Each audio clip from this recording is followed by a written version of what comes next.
En agricultura es hora de Chile Público, el único programa 100% local y vecinal que llega a la vida cotidiana de las personas. El municipio es la institución más cercana a la comunidad y el encargado de resolver sus necesidades más urgentes. Chile Público, un programa realmente descentralizado.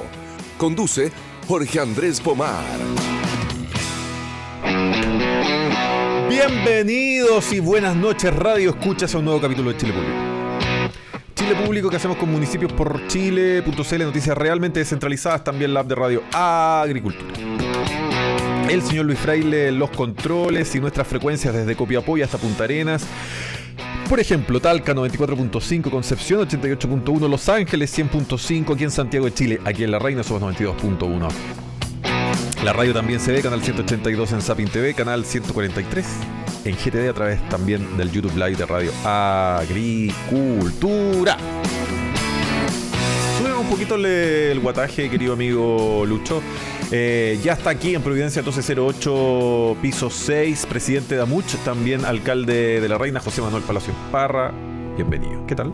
¿Cómo está, don Jorge? Muy bien. ¿Y tú? Me faltó algo importante. El panelista histórico y más antiguo de este programa comenzó con el programa 9 años atrás. 9 años lleva este programa, 9 años lleva el señor Palacios de panelista. Quiero pensar que mi incorporación desde el principio ha hecho que en gran parte el éxito puede ser a nivel internacional incluso. Después puede pasar además, como hicimos con Alessandri, con Cuadrado, puede pasar al día de los exalcaldes después. ¿Cómo han dado el día de los exalcaldes? Bueno, está Codina y está... Porque ahora apelan a todos los alcaldes. O sea, ahora es todo lo que no hicieron, una cuestión descarnada, digamos, todo lo que no hicieron en 12 años. No, pero es que eso se hacía así, no sé qué. Claro, Codina, Codina y Cuadrado. Porque además están los dos en modo candidatura. No, claro. Van al Congreso ahora. Lo hubiese solucionado en 2 minutos este problema. De repente se acuerda, especialmente el señor Cuadrado, ¿se acuerda usted? Están como Trump, así. ¿Se acuerda? Esto yo, en una semana yo soluciono este pero problema. Ojo, todos los exalcaldes que hemos tenido de panelistas han sido electos en la siguiente elección. Felipe Alessandri, 4 años de panelista, alcalde de Barnechea. Johnny Carrasco, 4 años de panelista, no le dieron el cupo para ir a competir. Ahí los amigos del Partido Socialista se omitieron para privilegiar al que apoyó el Partido Comunista, pero fue el concejal más votado. Fue el concejal más votado de Pudahuel. A Daniela Peñalosa, que alcanzó a estar con nosotros como mes y medio, después se nos agrandó, sacó programa propio. Claro. No, sí, esta cosa es... Mira... Así que hay un buen futuro para usted en las comunicaciones, en el Congreso, en los menesteres que usted quiera. Sí, no sé. Mi señora me tiene prohibido que le dé continuidad a mi carrera política porque dice que ha ido en un desmedro absoluto de la convivencia familiar. Exacto. Oye, hay un tema que es imposible obviar. Todo hemos visto, leído lo que sucedió la semana pasada con la muerte de este motoquero, no sé cómo llamarlo. En circunstancias que yo todavía no sé bien, nunca logré entenderlas bien. Lo que yo sé es que esta gente de las motos estaba cortando el tránsito porque estaban conmemorando, parece que a una persona que se había muerto años atrás o el año pasado, no sé.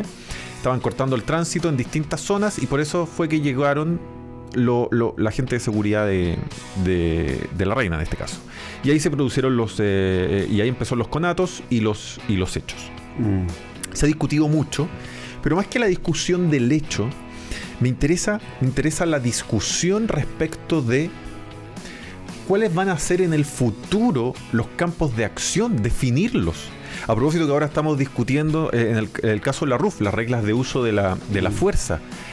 Es que los inspectores municipales a esta altura también necesitan una RUF, también necesitan un espacio jurídico donde moverse, porque, a ver, yo no lo quiero llevar a lo que sucedió la semana pasada, lo quiero llevar a la generalidad. Es tierra de nadie para los inspectores municipales. Las atribuciones, los deberes, los derechos, todo es una zona completamente gris.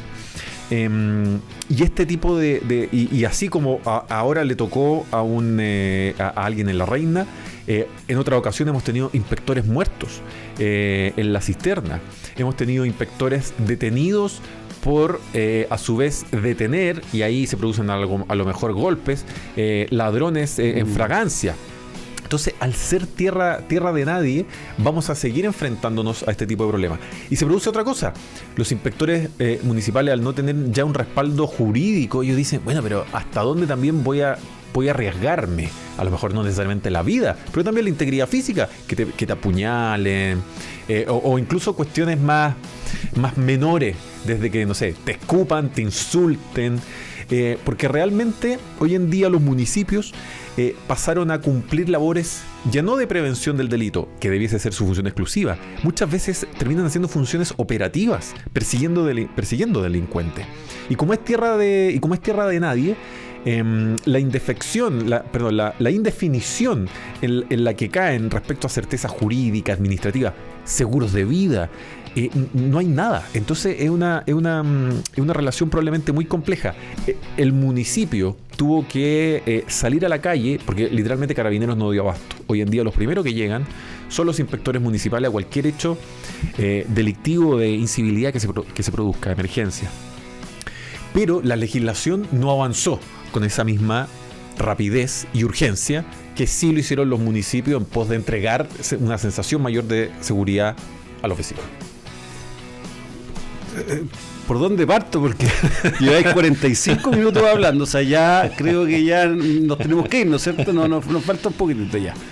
No, o sea, esa es la realidad, y eso es lo que hemos estado discutiendo hace tanto tiempo, muchos alcaldes, que es un hecho, digamos, que la violencia ha ido aumentando en el tiempo. Es un hecho también que los municipios hemos tenido que tomar el rol que el Estado central no ha tomado, no ha podido tomar, ¿no es cierto?, a través de las policías, del control del orden público. Hoy día se asalta a una persona en La Reina, en una casa o en la calle, y nos avisan, en el fondo, nos llaman, o llaman a la central o a Carabineros. Incluso los primeros que vamos a llegar somos nosotros. Y somos nosotros no porque Carabineros no quiera hacerlo, sino que porque hoy día Carabineros, hoy día hay menos Carabineros que lo que había antes del estallido social. Entonces, y la necesidad ha venido aumentando. Por lo tanto, esto es un tema estructural. Acá hay señales, hay que hacer modificaciones, hay que incentivar, ¿no es cierto?, en que las policías crezcan, dar más incentivos, mejorar las condiciones para que en un futuro podamos abarcar y tener una cobertura mayor a nivel nacional con la policía, y poder a través de ese medio desarrollar estrategias que hagan que la delincuencia vaya bajando. Pero hoy día eso no se da. Entonces los municipios partieron con una función que era muy ciudadana, después tuvieron que ir avanzando, y hoy día estamos siendo un apoyo a las funciones y a los procedimientos que realiza Carabineros.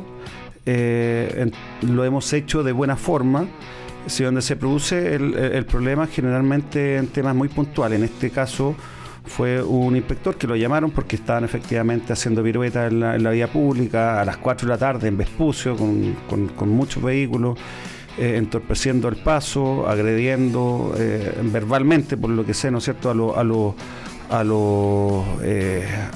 los vehículos también que iban transitando por el lugar. Llegó el inspector municipal, le indicó en el fondo que tenían que continuar, digamos, que no podían estar obstaculizando el tránsito, y ahí se dio una discusión, finalmente arrancó, y bueno, y todos saben lo que pasó, la agresión de estos motoristas. Pero el tema es que, claro, esta situación es complicado, porque es un inspector municipal que iba en un vehículo municipal y habían más de 100 motoristas en el fondo que tuvieron una actitud muy violenta con él.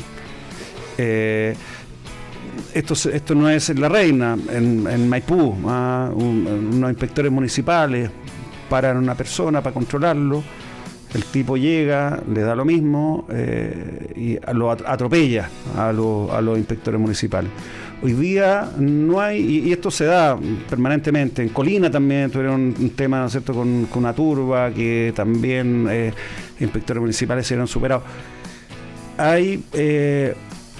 ido disminuyendo el respeto de la ciudadanía hacia las autoridades, hacia carabineros, pero evidentemente también hacia los inspectores municipales. Y hoy día tiene el agravante que nuestros inspectores municipales nadie los regula, o sea, no están dentro de una figura específica de regulación. ¿Cómo contrato yo a mis inspectores municipales? A través de una contrata o a través o una planta, que eso está en la ley sumamente especificado. ¿Y por qué digo esto? ¿Y por qué es importante? Porque me preguntan, oye, pero ¿cómo los filtros que hay, cómo no son capaces de identificar, ¿no es cierto?, que los que ingresan no tengan las condiciones ideales? Porque eso está en la ley, y hay que respetar la ley. Yo no puedo pedirle más de lo que la ley dice que hay que pedir, y si lo hago, en el fondo, esa persona me va a demandar. Porque entonces urge que eso se norme, que se aborde de forma seria y que se aborde con los municipios, porque somos nosotros los que estamos desarrollando esa función todos los días y muchas veces. ¿Y existe esa voluntad que al final es una voluntad política? Se ha ido dando. Y te lo pregunto también como presidente de una asociación que agrupa más de 100 municipios. Se ha ido dando porque este es un tema ya que es muy extremo, en el sentido de que acá si norman cómo debemos nosotros funcionar como direcciones de seguridad, sin escucharnos, probablemente sea un desastre, como el primer bosquejo, ¿no es cierto?, de ley que había al principio, donde efectivamente teníamos que cerrar las direcciones de seguridad por dentro, porque no es posible en el fondo con una ley de esas características poder funcionar. Entonces, entre la presión de los alcaldes, porque lo escucharan, las conversaciones también que hubo a través de los partidos políticos, de las asociaciones de municipios, las visitas, las leyes de lobby con el Ejecutivo, la ley de lobby con el Congreso, en fin, ya se ha logrado que exista se escuche y se mejore la ley. El problema, digamos, que esto no debiese ser de esa manera. Debiésemos estar siempre nosotros incorporados en el proceso de génesis de leyes, normas que nos involucran directamente, porque finalmente los municipios son los que ejecutan, y si hay una mala norma, nos tenemos que hacer cargo de todas las consecuencias que trae una mala norma. Yo siempre digo que nosotros no administramos... El financiamiento. De todo tipo. Nosotros no administramos con la norma, sino que a pesar de la norma. O sea, para nosotros muchas veces es un impedimento desarrollar estrategias de mejoramiento de la vida, ¿no es cierto?, de nuestras comunas en los distintos ámbitos, por la tremenda cantidad de restricciones que tenemos, generalmente por normas que están mal hechas.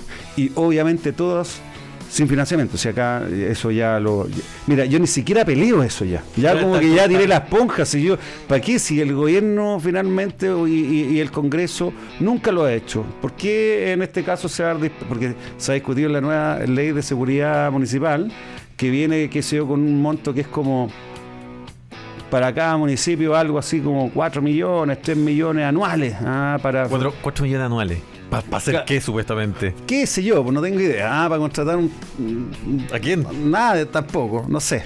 Es un tema... Entonces, y se ha ido subiendo, y después llegaron a un gran avance, no sé, son 7 millones.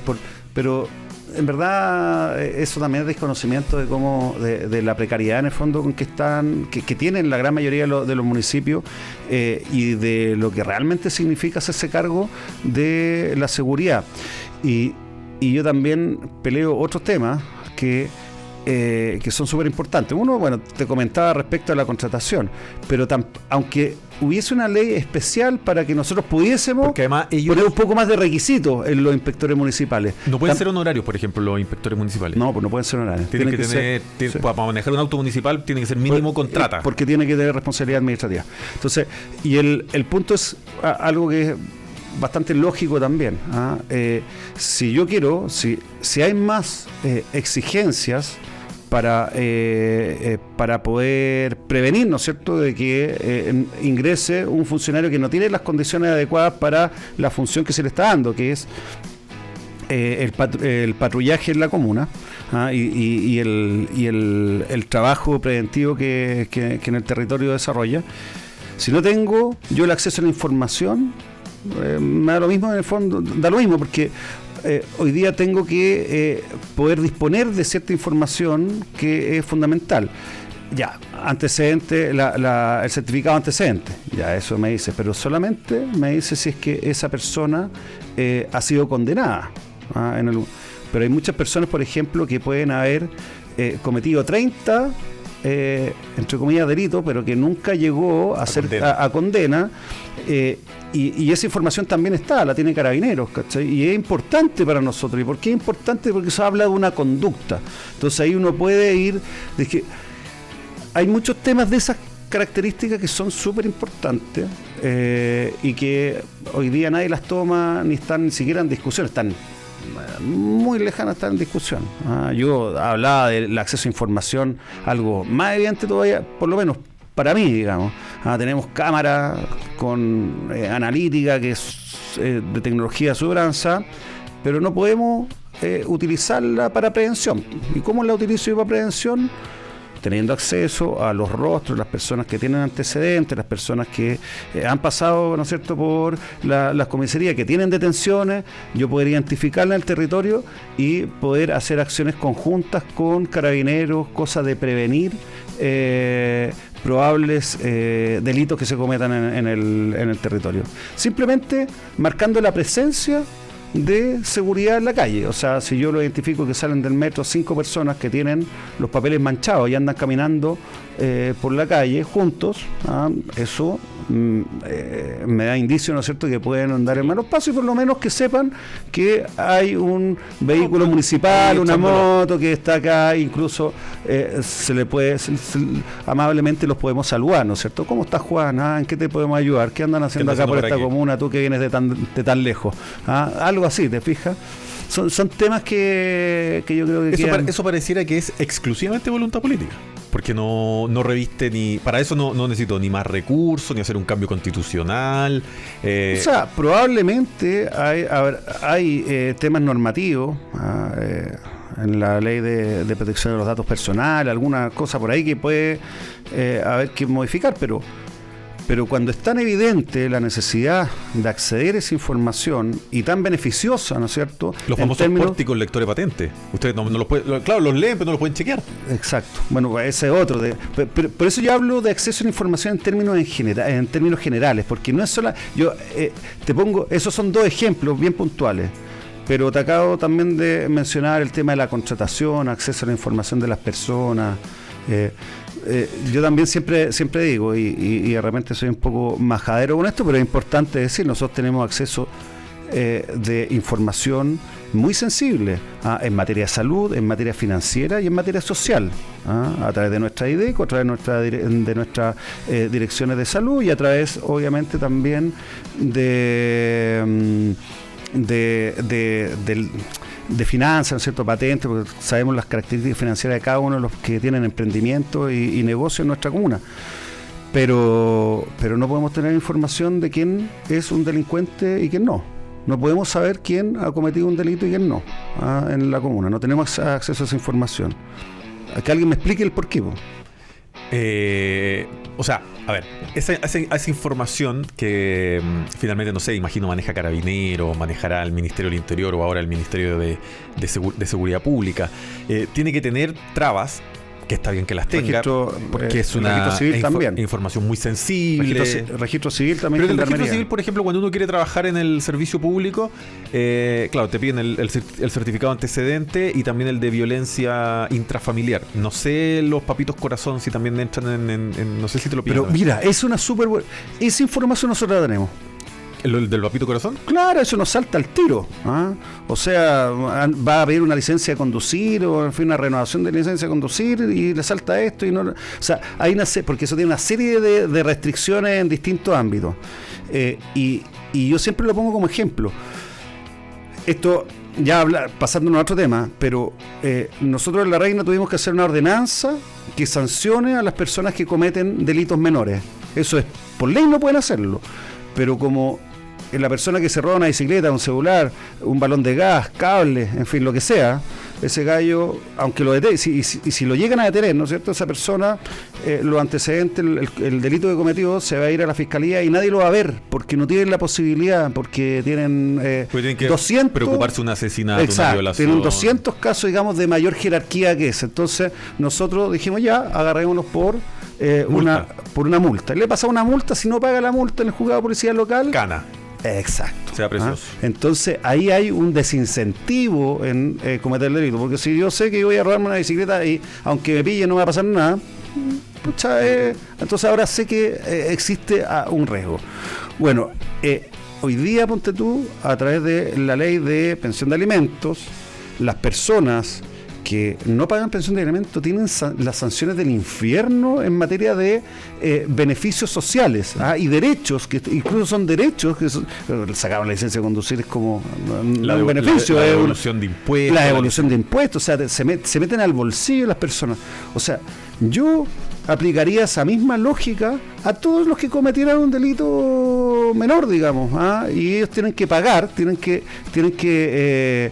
a través de una multa o sanción o la sanción que sea, digamos, pero ellos tienen que, si pierden beneficios sociales, ahí realmente hay un desincentivo a cometer delitos. Esto no es una cosa que se me ocurra a mí porque soy tan iluminado. Esto está en Estados Unidos, en Inglaterra y en distintas partes del mundo existe esto, y ese es uno de las razones del por qué las tasas ya son significativamente menores que en los lugares donde no existe este tipo de sanciones, y hace finalmente que los esfuerzos que hagan las policías no se diluya en un volumen tan alto, sino que focalizarlo en temas mucho más sensibles y graves. José Manuel Palacios Parra, alcalde de La Reina, presidente Amuch, gracias por estar hoy en Chile Público. Muchas gracias también, Jorge. Espero que la próxima vez tengan más espacio para poder hablar. Tiene que llegar más temprano. Okay. Nos vemos en 2 semanas con el alcalde Palacios. Pausa comercial, Lucho Fraile. Y seguimos con más Chile Público. En agricultura es Chile Público, un programa realmente descentralizado con Jorge Andrés Pomar. Ya estamos de vuelta con más Chile Público, con municipios-por-chile.cl, noticias realmente descentralizadas. Municipios por Chile, el único diario digital de noticias 100% locales, 100% municipal. No te olvides, descarga la app de Radio Agricultura y podrás escuchar este y todos nuestros programas desde cualquier lugar de Chile y el mundo, como se hace muy fácil. En tu celular ingresas a Google Play o Apple Store, escribes Radio Agricultura, descargas y listo. Ya está conectado con nosotros un amigo de la casa, también personal, directamente desde la zona sur de Santiago, el señor Gustavo Paulsen. Bienvenido, ¿cómo está usted? Muy bien, muy buenas noches, Jorge, y a todos quienes nos escuchan. ¿Cómo están las lluvias por esos lados, los anegamientos, el paso ahí de Gran Avenida Departamental, que está más abajo después para el Camino San Bernardo, que los matinales están como a la espera que se empiece a inundar para empezar a transmitir? Para transmitir la habitual llamada desde la inundación. Sí, claro. No, afortunadamente todo relativamente en orden. No ha sido tan fuertes las lluvias, pero el frío que se avecina es lo que nos preocupa más. Sí, claro. Una vez, a propósito del municipalismo, que es lo que más convoca este programa, una vez tuve la oportunidad de preguntarle a Claudio Rego por qué, si los matinales sabían que se inundaba el paso bajo nivel, por qué el gobierno regional y el gobernador regional no sabían que se iba a inundar. Y si sabemos que se va a inundar, ¿por qué los últimos 10 años, salvo cuando a lo mejor tuvimos en época de sequía, por qué carajo no arreglamos el paso bajo nivel? Y la respuesta fue bien decepcionante, respecto de que simplemente no había ni un proyecto serio ni plata para arreglarlo, y que habían otras prioridades de inversión de parte del gobierno, y no era mucha más historia. Qué lástima, eso creo que habla mucho de cómo somos, ¿no? A lo mejor somos eficientes combatiendo la emergencia, pero somos malos para la prevención.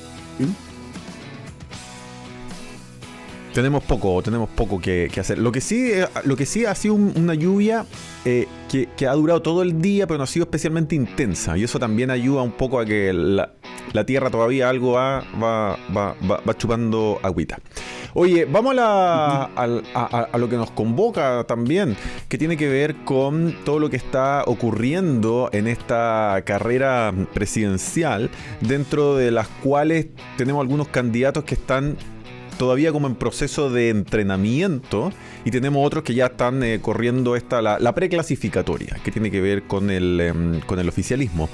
Esta semana, el día lunes, hubo un debate bien interesante en una radio amiga aquí que está en Eliodoro Yáñez, dentro de las primarias del mundo oficialista. A todo esto, yo solicité a la radio Lucho, espero que tú vamos a ver si resulta. Yo pongo la idea.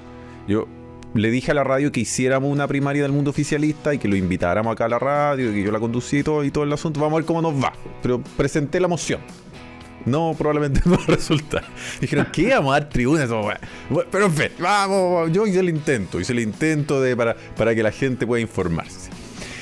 Bueno, hubo este debate oficialista en Radio ADN, y se pudieron identificar dos bandos de más, que no sé si tú tuviste oportunidad de escucharlo, Gustavo. Pero se identificaron dos temas muy marcados, o sea, dos ámbitos muy marcados, que es Apruebo Dignidad, representado por la señora Jara y el señor Winter, y Carolina Toá, empujada por también Jaime Mulet, de parte del socialismo democrático, oposiciones más moderadas, qué sé yo. Especialmente en temas que tenían que ver con seguridad, especialmente y donde vi también más diferencias, fue probablemente en temas valóricos, donde Mulet, por ejemplo, a diferencia de todo el resto de los que estaban ahí, manifestó que él no estaba de acuerdo con el aborto libre. Por ejemplo, uno de los proyectos emblemáticos que pretende enviar el gobierno antes que se acabe, y que va a ser parte de los anuncios que va a tener el presidente durante su cuenta pública, lo más probable. Entre otras cosas, le achacaban a Carolina Toá, por ejemplo, que si iba a ser capaz de unir a todo el socialismo democrático detrás de cierta idea y no sé qué. Y claro, y ella fue bien inteligente para responder, diciéndole a los amigos porque eso fue a Gonzalo Winter, diciéndole al señor Winter, bueno, pero igual como ustedes no logran alinear a veces al Partido Comunista en temas de seguridad, y siguen votando en contra de los estados de excepción, por ejemplo, en la Araucanía. Entonces, esto no se trata a estas alturas, no se trata de imponer algo, sino que se trata de debatir algo. Se la sacó maravillosamente, como suele ocurrir en una persona capaz e inteligente como es Carolina Toá, más allá de que uno esté en desacuerdo con sus posiciones y acciones. En ese sentido, ¿tú crees que esas diferencias las podemos encontrar dentro del mundo del centro, dentro del mundo de la centro derecha? No sé si las mismas, pero existen posiciones también en el mundo de la oposición tan disímiles, algunas, como pudimos observar hoy día, el lunes, en el debate del mundo oficialista. Bueno, yo creo que sí, desde luego que hay diferencias entre Kaiser y y Evelyn Matei, que son los candidatos que hasta el momento representan a la oposición, ¿no es cierto? Son candidatos que tienen características personales, trayectorias y desde luego también ideas que no son 100% iguales, ¿no? Que tienen diferencias a veces importantes. No nos olvidemos que tenemos un candidato más bien conservador, como usted mismo lo ha definido, el candidato José Antonio Kast, un candidato que se denomina libertario, y una candidata que estaría a medio camino entre esos dos extremos, más moderada y con una trayectoria política muy representativa de lo que han sido los últimos 30 o 40 años de la política chilena. Así que son indudablemente candidatos distintos y probablemente frente a temas puntuales esas diferencias se acrecienten o disminuyan. Pero lo concreto es que los tres candidatos de la derecha representan a la oposición hoy día, que como hemos dicho en este programa varias veces es una oposición que va más allá de la derecha, y creo que el desafío que ellos tienen, el dilema que tienen, no es subrayar sus diferencias, sino la necesidad de un cambio, de que Chile retome su senda de desarrollo, su senda de prosperidad, y que aborde desde luego los capítulos que no abordó durante los gobiernos de la Concertación, pero que no renuncie a todo lo que Chile ha construido, no solamente en los últimos 30 o 40 años, sino que todo lo que ha construido a lo largo de su historia, que era un poco lo que planteaban quienes apoyaron el proyecto constitucional de septiembre del año 2022. Y volviendo de esta manera al debate al cual tú asististe en una radio amiga del oficialismo, de los candidatos del oficialismo, creo que esa es una de sus grandes falencias, que ellos son representativos de un proyecto fallido, son representativos de una propuesta para el país que fracasó tanto en la propuesta ideológica que estaba implícita en ese proyecto constitucional y además terriblemente y dramáticamente, y quizás trágicamente, falló en la ejecución de un ejercicio de gobierno que hasta el momento, a menos de un año de que termine, ha resultado bastante desastroso para el país según cualquier indicador desde el punto de vista social, cultural, económico y desde luego político. Así que, a mi modo de ver, el énfasis que deberían poner los candidatos de la oposición es precisamente en esa necesidad de retomar esa senda que Chile nunca debió perder, más allá de que hay, por cierto, muchas demandas, muchas necesidades que nuestro país tiene, que son, por cierto, muy legítimas, pero que quienes hoy día representan el oficialismo no han demostrado tener ninguna capacidad de resolver. Ahora, ¿por qué te hacía yo esa primera pregunta? Porque quería incentivar la segunda pregunta, que es que ¿por qué en ese mundo, en el del oficialismo, suelo ver una capacidad de, no sé si aglutinarse en torno al poder necesariamente, sino que a lo menos hacia los fines generales y que puedan compartir como oficialismo? Y de parte de la oposición, probablemente salvo en ese plebiscito precipicio que tuvo Chile el 2021, nunca uno ve 2022. Uno nunca ve ese nivel de poder converger de parte de la oposición. Sí, es verdad. Yo creo que es uno de los grandes déficits de la oposición, quizás precisamente porque no es solamente una oposición de derecha, pero aún en la derecha hay históricamente fuertes diferencias y una gran incapacidad para ponerse de acuerdo, que no tiene la cultura de izquierda y que tiene menos todavía después de haber ejercido el poder, porque obviamente en Chile se ha generado una nueva clase, que es aquella que depende de una u otra manera del Estado, que es en su mayoría gente que apoya el actual gobierno y que por lo tanto es capaz de llegar a todos los acuerdos que sean posibles y resignar sus demandas más particulares en pos de un proyecto común, porque eso además le significa mantener esta estructura de poder que les ha sido tan rentable en el último tiempo. Ahora, en ese mismo sentido, ¿hay todavía espacio para converger, a lo menos de parte de la centro derecha y el mundo del centro, en una candidatura única de aquí a primera vuelta, o ese barco ya se fue? Yo creo que ese barco ya se fue. Yo creo que hay que esperar, obviamente, la primera vuelta. El hecho que no se haya planteado o que no se haya logrado realizar una primaria de la oposición es, a mi juicio, un símbolo de un cierto fracaso. Pero bueno, como lo dicen todos los candidatos y candidatas de la derecha, va a ser el pueblo de Chile el que va a tener que resolver esta disputa en la primera vuelta y definir exactamente quién va a ser quien represente al mundo de la oposición. Y por eso es tan importante que los chilenos reflexionen sobre este aspecto, porque el candidato o candidata que a mi juicio debe representar a la oposición debe ser lo más amplio posible. Debe representar ojalá a ese 62% o cerca de ese 62% que yo diría reflejó el sentido común de los chilenos el 4 de septiembre del año 2022. Entonces, espero que la competencia entre los candidatos de oposición sea precisamente sobre cuál es el más representativo de ese mundo que es heterogéneo, que es un mundo que tiene ideas muy distintas probablemente sobre muchas cosas, pero que en un momento determinado fue capaz de poner los intereses de su país y de los chilenos por sobre el interés particular o el interés partidista.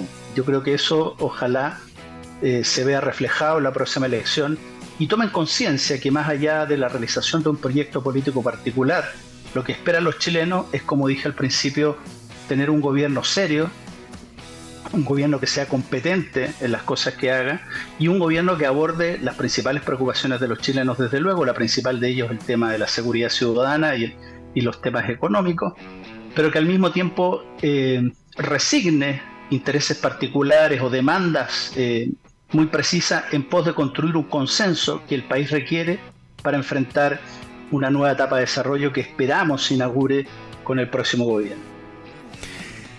¿Cuál dirías tú que tiene que ser el gran eje articulador porque tú dices ese barco ya se fue, el de la primera vuelta, hay que esperar la segunda, hay que esperar probablemente la candidata del oficialismo versus quien resulte ganador de parte del mundo opositor?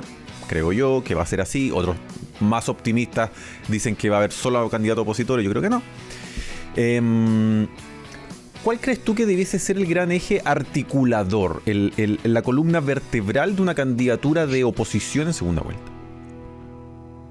Bueno, precisamente el reconstruir esa mayoría política, que también es una mayoría cultural, una mayoría social, una mayoría que no se deja arrastrar por los cantos de sirenas, que entiende que lo más importante y lo que importa es cautelar aquello que las familias chilenas han sido capaces de construir con su propio esfuerzo a lo largo de la vida y que no quieren hipotecar por un desvarío ideológico.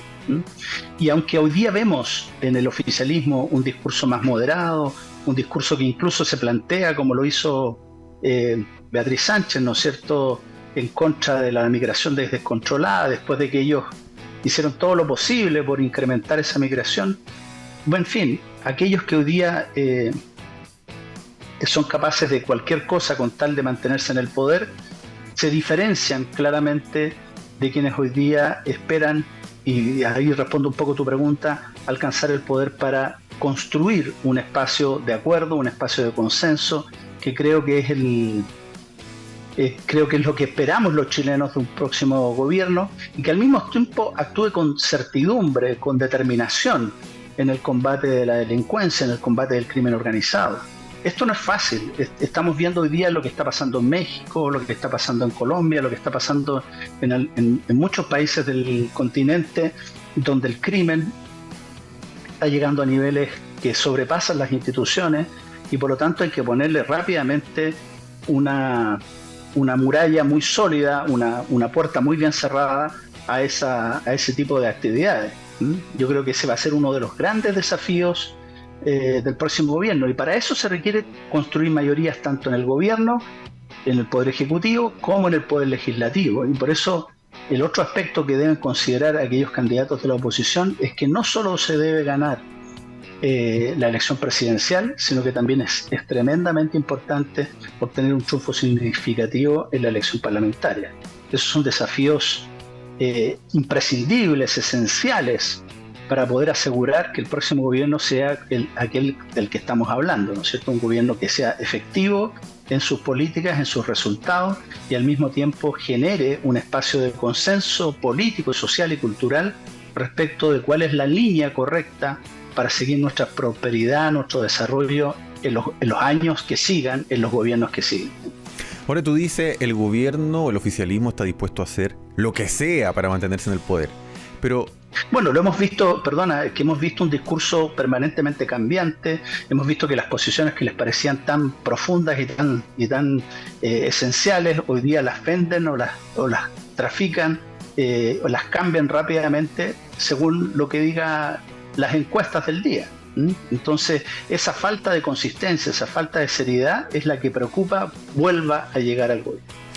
Claro, lo que yo quería preguntarte es, ¿hacen lo que sea por mantenerse o hay un cambio sincero respecto de cómo comenzó el gobierno?